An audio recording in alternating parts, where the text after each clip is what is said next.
प्रेम से बोलें जय गुरुदेव।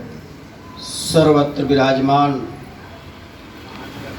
हम सब जीवों के मालिक जुग पुरुष जुग मसीहा मथुरा के परम संत बाबा जय गुरुदेव जी महाराज के चरण में कोटि कोटि प्रणाम। आज बम्बई स्तर के सामूहिक ध्यान भजन के कार्यक्रम में आए हमारे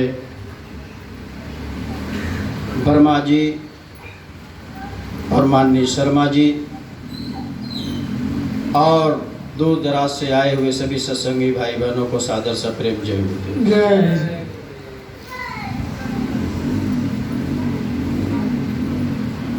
सत्संग का मिलना,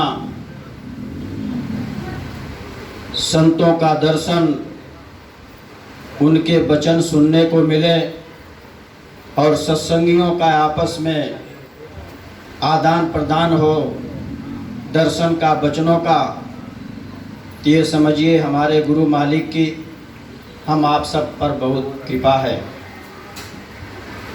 ऐसे तो इस संसार में सारे जीव हैं, मानव से लेकर के जल के नभ के सारे जीव हैं, पर वो जीव बड़े सौभाग्यशाली हैं कि समय के मालिक की चर्चा अपने घर में बैठ करके उनके बताए हुए रास्ते को गृहस्थी के साथ साथ वो कर रहे हैं। ऐसे जीवों की भाग्य की क्या सराहना की जाए।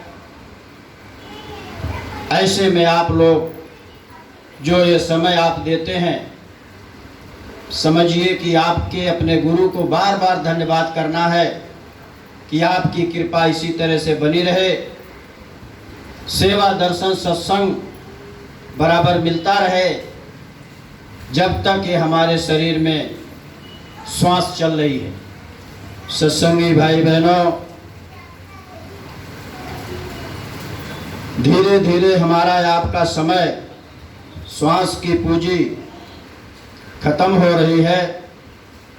हमें आपको आपने जो हम जन्म से पहले माँ के गर्भ में हमने जो आपने कबूलनामा किया है परमात्मा से, और जब बाहर आए ये महापुरुष हमको मिले और वो दौलत हमको बिना किसी लेन देन के सौंप दिए। खाली सिर्फ इतना उन्होंने कहा कि बच्चा आज से शाकाहारी रहना, और ये वो अनमोल दौलत हमको दे दिए जिसकी सारे संत महापुरुष ये चर्चा करते हैं कि सारी दुनिया की दौलत एक तरफ कर दी जाए, पर जो नामदान होता है सतगुरु के द्वारा उसकी बराबरी नहीं की जा सकती। वो दौलत हमको आपको मिली है, उस दौलत को हमको आपको उस दौलत की हमको आपको अभी कीमत समझने की ज़रूरत है और उसका सम्मान करने की ज़रूरत है। किसी तरह से उस पर ठेस ना आए, ये हमको आपको बराबर सतर्कता अपने गृहस्थी में बराबर रखते रहना है।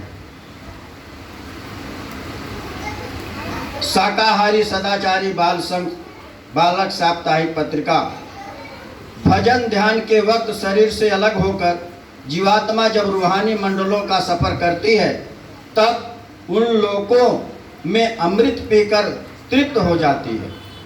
बाबा जय गुरुदेव जी महाराज ने सत्संग सुनाते हुए कहा कि तुम्हें नामदान मिला है तो उसे संभाल कर रखना, इसको दोनों समय ध्यान भजन सुमिरन करना कि हम आपका नाम लेते हैं और रूप को भी याद करते हैं, इसे बराबर करना है।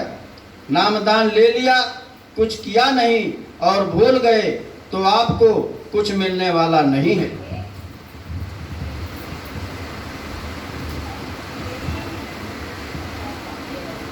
अगर आप बराबर लगे रहे तो धीरे धीरे भजन में आसानी हो जाएगी।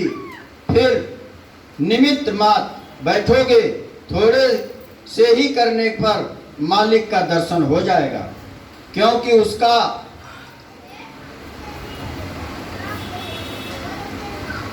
उसका प्रकाश प्रकट हो जाए, उसके शब्द प्रकट हो जाएं। बिना विश्वास के वह नहीं मिलेगा। इसके लिए आपको उसका विश्वास करना होगा जिससे आपको रास्ता बताया है, जिसने आपको रास्ता बताया है, भेद बताया है। तड़प से, लगन से हर रोज बैठो तो दया काम करने लगेगी, लेकिन जब बैठोगे ही नहीं तो दया काम नहीं करेगी। तब तुम क्या करोगे? घर में हर तरह के लोग होते हैं। कोई कहता है कि ऐसा नहीं हो सकता, कोई कहेगा कि यह मिलता ही नहीं, लेकिन तुम अपने विश्वास पर अटल रहो तो वो लोग चिल्ला चिल्ला कर चुप होकर बैठ जाएंगे। तुम किसी से उलझो मत, चुपचाप अपने काम में लगे रहो और भजन में बैठो। जय